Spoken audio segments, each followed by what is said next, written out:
Actor சூர்யாவோட அப்பாவான சிவகுமார் தனக்கு ஆசையா ஷால்வை போத்த வந்த ஒரு முதியவரோட ஷால்வையை பிடுங்கி வீசின வீடியோ தான் இப்போ சோஷியல் மீடியாவில் வைரல் ஆயிட்டு வருது.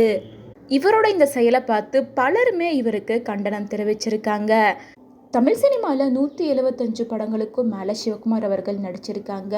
இப்போ ரீசெண்டாக அவர் படங்களில் நடிக்கிறத நிறுத்திட்டாரு. இப்போ அவரோட பசங்களான கார்த்தி அண்ட் சூர்யா இவங்க 2 பேருமே லீடிங் ஆக்டராக இருந்துட்டு இருக்காங்க.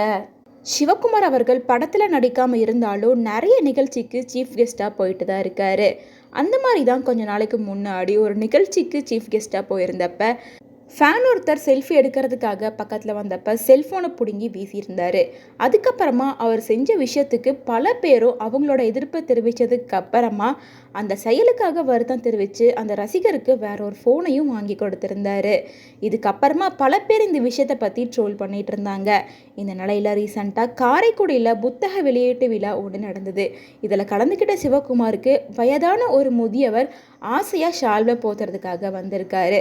அவர்கிட்ட இருந்த அந்த ஷால்வையை பிடுங்கி ரொம்ப கோபமாக தூக்கி வீசிட்டாரு.